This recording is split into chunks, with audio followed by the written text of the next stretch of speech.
Hello students, मैं त्यागी sir और आप देख रहे हैं त्यागी कोचिंग सेंटर का यूट्यूब चैनल। स्टूडेंट्स, हमने अपने लास्ट फिजिक्स लेक्चर में एनसीईआरटी क्वेश्चंस कवर किए।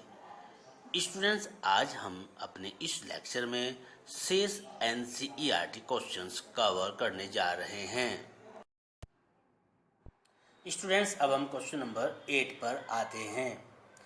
इस क्वेश्चन के अंदर दो विद्युत रोधी आवेशित तांबे के गोले ए व बी के केंद्रों के बीच की दूरी 50 सेंटीमीटर दी गई है।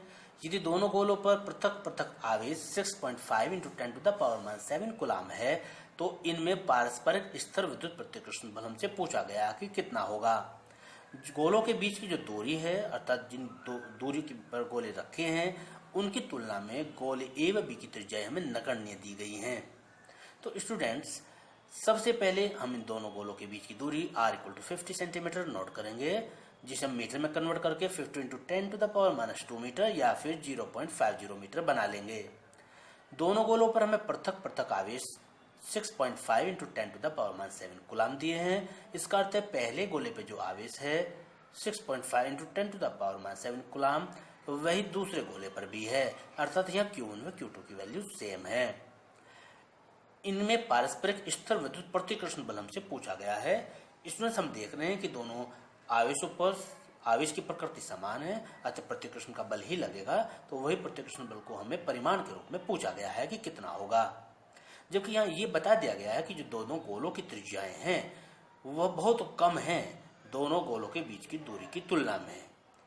तो स्टूडेंट्स, अब हम दोनों गोलों के बीच लगने वाले बल के लिए कूलाम का नियम यूज करते हैं। उसके लिए फॉर्मूला लगाते हैं F = 1/4πε0 Q1 Q2/r², और इसमें गिवन वैल्यू को रख लेते हैं। स्टूडेंट्स, इन वैल्यू को रखकर अब हम इसे सॉल्व करते हैं, और सॉल्व करने पर हम पाते हैं कि F = आता है 1.52 × 10⁻² न्यूटन। स्टूडेंट्स, अब हम बी पार्ट पर आते हैं। इसमें हमसे पूछा गया है कि यदि प्रत्येक गोले पर आवेश की मात्रा को दोगुना कर दिया जाए, अर्थात जो आवेश हमारे पास ए पार्ट में था उसे अब हम डबल कर देते हैं, तो गोलों के बीच की दूरी को आधा कर दिया जाए और गोले जितनी दूरी पर रखे थे उसे वो आधी दूरी पर रखे गए हैं, तो प्रत्येक गोले पर अब कितना बल लगेगा। तो स्टूडेंट्स, यहाँ पर जो Q1 है वह 2Q1 है, अर्थात जो पहले दिया था आवेश उसका दोगुना है, और Q2 यहाँ पर 2Q2 है। लेकिन r' यानी दोनों गोलों के बीच की दूरी को हम r' से दिखा रहे हैं, वह पहले की तुलना में आधी है। पहले हमने r दूरी दिखाई थी तो अब r/2 है। स्टूडेंट्स, अब दोनों गोलों के बीच कितना बल होगा उसके लिए फिर हम कूलाम का नियम लगाते हैं। F' = 1/4πε0 Q1 के स्थान पर हम 2Q1 और Q2 के स्थान पर हम 2Q2 नोट करते हैं। साथ ही r² फॉर्मूले में होता है, तो हम r के स्थान पर r' की वैल्यू r/2 नोट कर लेते हैं। स्टूडेंट्स, अब हम इसे सॉल्व करते हैं, तो 1/4πε0 Q1 Q2/r², जो कि कूलाम के नियम से प्राप्त फॉर्मूला है, उसका 16 टाइम्स हमें प्राप्त होता है, अर्थात 16 गुना प्राप्त होता है। तो स्टूडेंट्स, 16 को ऐसे लिखते हुए 1/4πε0 Q1 Q2/r² के स्थान पर हम F लिख सकते हैं, जो कि कूलाम के नियम से हमने अभी F बराबर इसी वैल्यू को लिया था। तो स्टूडेंट्स, हमने अभी F को फर्स्ट पार्ट में कैलकुलेट किया था, वो वैल्यू हम यहाँ पर रख करके 16 से उसे मल्टीपल कर लेते हैं, तो हमें प्राप्त होता है 0.243 न्यूटन्स। तो स्टूडेंट्स, इस प्रकार हमें अब दोनों गोलों के बीच लगने वाला बल ज्ञात हो जाता है। स्टूडेंट्स, अब क्वेश्चन नंबर 9 पर आते हैं। यह क्वेश्चन नंबर 8 पर आधारित है। यदि क्वेश्चन नंबर 8 में जो दो गोले ए व बी थे उनके साइज एक समान है, और इसी साइज का कोई तीसरा अनावेशित गोला पहले वाले गोले के संपर्क में और उसके बाद दूसरे गोले के संपर्क में लाकर और अंत में दोनों से ही हटा लिया जाए, तो अब ए व बी के बीच नया प्रतिकर्षण बल कितना होगा। तो स्टूडेंट्स, इस क्वेश्चन को सॉल्व करने के लिए पहले हम ए व बी पर जो प्रारंभ में हमें आवेश की मात्रा क्वेश्चन नंबर 8 में दी थी वह नोट करते हैं। क्वेश्चन नंबर 8 में दोनों गोलों पर समान आवेश हमें दिया था, तो हम Q1 = Q2 इक्वल टू दिया हुआ आवेश 6.5 × 10⁻⁷ कूलाम नोट कर लेते हैं। स्टूडेंट्स एक तीसरा गोला जो कि अनावेशित बताया गया था, अभी इस क्वेश्चन नंबर 9 में उसे अनावेशित बताया गया है, तो Q3 इक्वल टू हम 0 ले लेते हैं। स्टूडेंट्स अब ये जो तीसरा गोला है इसे पहले वाले गोले के संपर्क में लाया गया है। ऐसा करने पर अब दोनों पर आवेश की मात्रा हम ज्ञात कर रहे हैं, जिसे हम Q1 डैश से प्रदर्शित कर रहे हैं। यह Q1 प्लस Q3/2 अर्थात दोनों का एवरेज होगा। Q1 और Q3 के आवेशों को जोड़कर 2 से हम डिवाइड कर रहे हैं, तो हमें प्राप्त हुआ 3.25 × 10⁻⁷ कूलाम। स्टूडेंट्स अब तीसरे वाले गोले को दूसरे वाले गोले B के संपर्क में लाया जाता है, तो अब दूसरे और तीसरे गोले में से प्रत्येक पर जो आवेश होगा उसको हम ज्ञात कर रहे हैं, Q2 dash equal to Q2 plus Q1 dash upon 2। अब हम इन दोनों का एवरेज निकाल रहे हैं। दोनों की आवेश के मान हमने रखे हैं और उन्हें जोड़कर 2 से डिवाइड कर रहे हैं, तो Q2 डैश के रूप में हम पाते हैं 4.875 × 10⁻⁷ कूलाम। स्टूडेंट्स अब गोले A व B पर नए आवेश क्रम से Q1 डैश इक्वल टू 3.25 × 10⁻⁷ व Q2 dash equal to 4.875 × 10⁻⁷ coulomb हमने प्राप्त कर लिए हैं। इनके बीच की डिस्टेंस R इक्वल टू 0.50 हमें क्वेश्चन नंबर 8 में दी थी। तो स्टूडेंट्स अब हम गोले A व B के बीच प्रतिकर्षण बल कूलाम के नियम से ज्ञात कर रहे हैं। इसमें हम फॉर्मूला अप्लाई कर रहे हैं, F equal to 1/4πε0 Q1 dash Q2 dash upon R²। तो स्टूडेंट्स इसमें सभी वैल्यू वही रखनी है जो क्वेश्चन नंबर 8 में रखी थी, केवल Q1 व Q2 के स्थान पर जो हमने अभी Q1 डैश व Q2 डैश फाइंड किया है वह रखनी है। और रखने के बाद स्टूडेंट्स इसकी हम कैलकुलेशन करेंगे। कैलकुलेशन के बाद F इक्वल टू हमें प्राप्त होगा 5.6 × 10⁻³ न्यूटन। स्टूडेंट्स अब हम क्वेश्चन नंबर 10 पर आते हैं। स्टूडेंट्स इस क्वेश्चन में हमें एक फिगर दी हुई है और एक समान स्थिर विद्युत क्षेत्र में हमें 3 आवेशित कणों के पथ चिन्हों को दर्शाया गया है। तीनों आवेशों के चिन्ह हमें लिखने हैं। इनमें से किस कण का आवेश द्रव्यमान का अनुपात E/m अधिक होगा यह भी बताना है। तो स्टूडेंट्स पहले हम फिगर देखते हैं।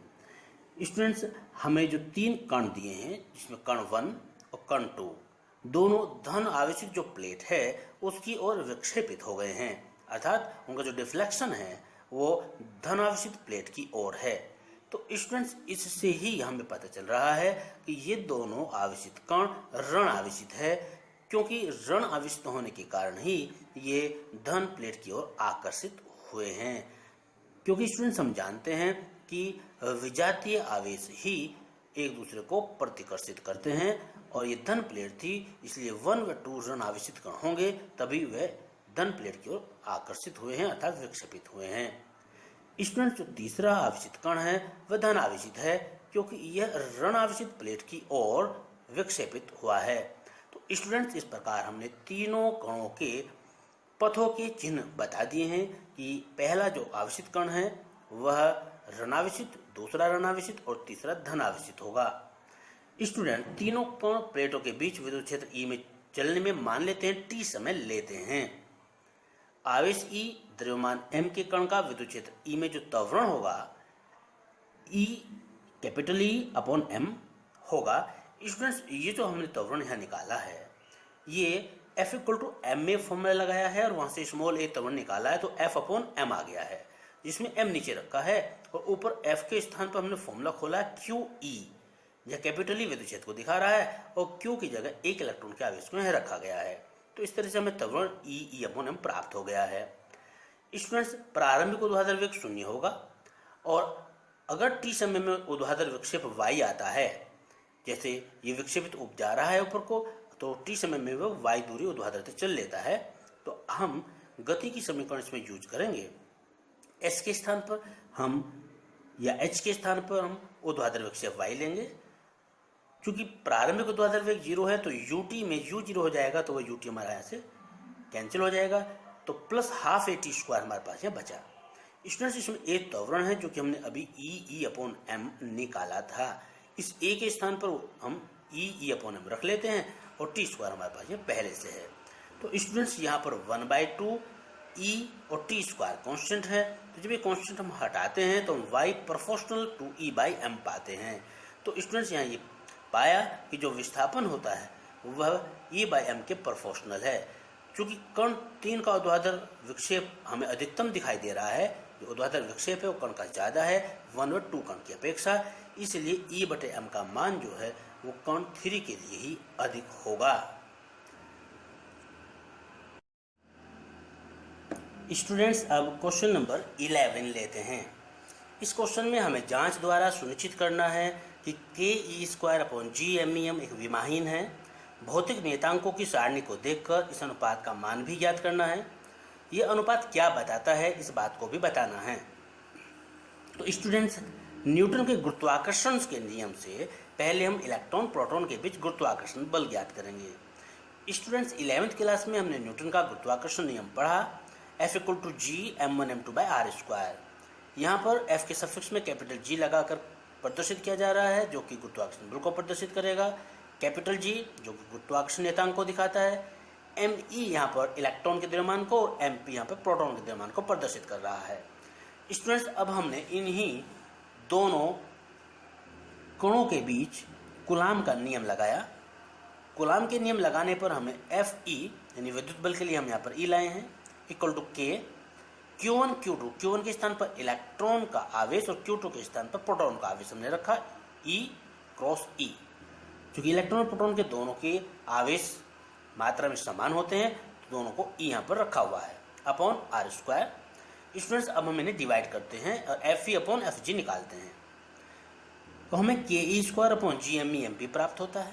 स्टूडेंट्स, यहाँ पर सभी वैल्यूज को हम रख लेते हैं।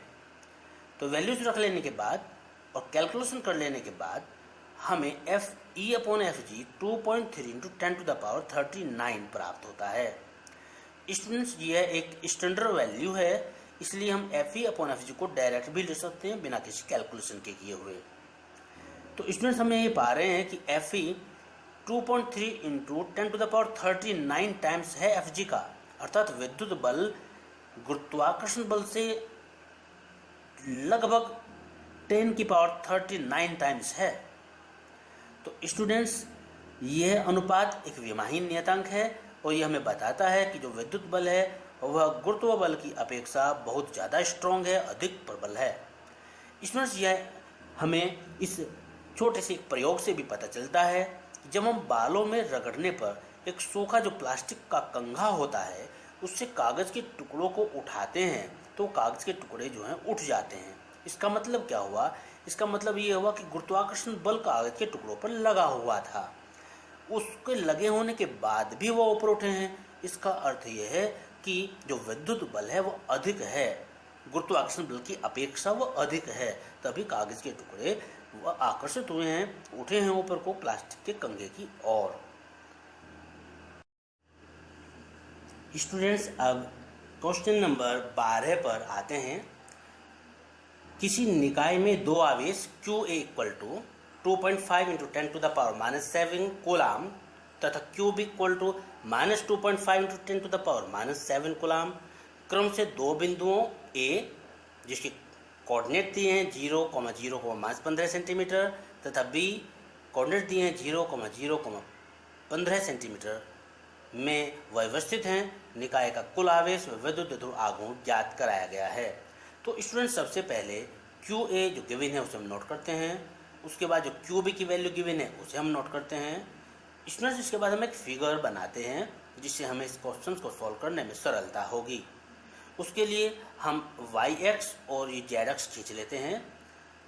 हमें जो A और B बिंदु दिए हैं उन्हें हमें इसमें दर्शाना है। तो इसमें हम देख रहे हैं कि जो A बिंदु के कोऑर्डिनेट थे वह 0,0, इसका अर्थ x अक्ष पे कोई दूरी नहीं चली गई है, y अक्ष पर कोई दूरी नहीं चली गई है, परंतु z अक्ष पर -15 सेंटीमीटर की दूरी चली गई है, अर्थात z पर 15 सेंटीमीटर नीचे को चला गया है। क्योंकि माइनस दिया हुआ है तो हम यहाँ ये हमारे पास z एक्सिस है, तो इसमें 15 सेंटीमीटर हम नीचे को चलेंगे तो यहाँ एक बिंदु हमें A मिल जाएगा 0,0, -15 सेंटीमीटर।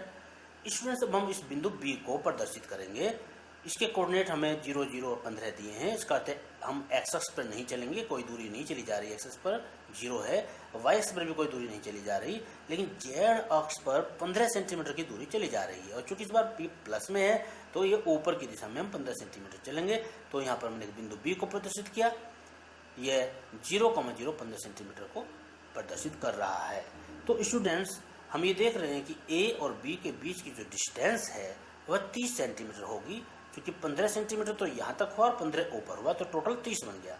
स्टूडेंट्स यहाँ ये ध्यान देना है कि यहाँ से यहाँ तक की दूरी 15 सेंटीमीटर है। माइनस चिन्ह तो केवल हमें ये बता रहा है कि वह जेड अक्ष पर मूल बिंदु से नीचे की ओर है। अतः 15 सेंटीमीटर और 15 30 सेंटीमीटर बन जाता है, जो कि ए बी होगा। इसे हम 12 कहेंगे, क्योंकि हमें दो आवेश दिए थे, दोनों परिमाण में बराबर व विपरीत थे। और जब दो आवेश एक दूसरे से अल्प दूरी पर होते हैं और परिमाण में बराबर व विपरीत होते हैं तो वे विद्युत द्विध्रुव बनाते हैं। तो ये जो दूरी होगी ए और बी के बीच की, वो विद्युत द्विध्रुव के आवेशों के बीच की दूरी 12 होगी। तो 12 बराबर हमने 30 सेंटीमीटर नोट कर लिया है। अब हम इससे मीटर में चेंज कर रहे हैं। तो 30 सेंटीमीटर को मीटर में बदलने के लिए हमें 30 × 10⁻² मीटर या फिर 0.30 मीटर लिखते हैं। तो स्टूडेंट्स निकाय पर हम कुल आवेश भी ज्ञात कर लेते हैं, Q = QA + QB से। तो स्टूडेंट्स QA हमारे पास 2.5 × 10⁻7 था और QB इतना ही माइनस में था, तो वो 0 आ गया है। तो स्टूडेंट निकाय पर कुल आवेश तो 0 है। अब हम निकाय का विद्युत द्विध्रुव आघूर्ण ज्ञात करेंगे, जो कि फॉर्मूला P = Q × 2L से ज्ञात होगा। इसमें हम Q के स्थान पर हम दोनों आवेशों में से कोई भी एक आवेश रख सकते हैं, क्योंकि दोनों आवेशों की मात्रा समान है। और 12 जो हमने अभी फाइंड किया है 0.30 ओवर रखेंगे और इनकी मल्टीपल करने के बाद हमें प्राप्त होता है 7.5 × 10⁻8 कूलम मीटर। और विद्युत द्विध्रुव आघूर्ण की जो दिशा होगी ये जेड अक्ष की दिशा में होगी। स्टूडेंट्स अब हम क्वेश्चन नंबर 13 पर आते हैं। क्वेश्चन नंबर 13 में हमें 4 × 10⁻9 कूलम मीटर विद्युत द्विध्रुव आघूर्ण का कोई विद्युत द्विध्रुव 5 × 10⁴ न्यूटन पर कूलम परिमाण के किसी एक समान विद्युत क्षेत्र की दिशा से 30 डिग्री पर संरेखित बताया है। इस द्विध्रुव पर कार्य करने वाले बल आघूर्ण का परिमाण हमें ज्ञात करना है। तो स्टूडेंट पहले हम वैल्यू नोट करते हैं। 4 × 10⁻9 कूलम मीटर, ये हमें विद्युत द्विध्रुव आघूर्ण P दिया हुआ है, इसे हमने नोट किया। उसके बाद हमें विद्युत क्षेत्र की तीव्रता 5 × 10⁴ न्यूटन पर कूलम दी हुई है, उसे हमने E = नोट किया। उसके बाद 30 डिग्री दिया है, उसे हमने θ = नोट किया। और हमने द्विध्रुव पर लगने वाले बल आघूर्ण के लिए फॉर्मूला τ = PE sin θ यूज किया। स्टूडेंट्स फॉर्मूले को लिख लेना है पहले, τ = PE sin θ, फिर P के स्थान पर वैल्यू रखना है, E के स्थान पर वैल्यू रखना है और sin θ के स्थान पर वैल्यू रखना है। स्टूडेंट्स sin 30 डिग्री 1/2 की वैल्यू रख करके 2 से हम 4 को डिवाइड करेंगे 2 बार और 5 × 10 हो जाएगा। तो 10 × 10⁻9 और 10⁴ को हम सोल्व करेंगे तो 10⁻4 न्यूटन मीटर सोल्व करके आ जाएगा।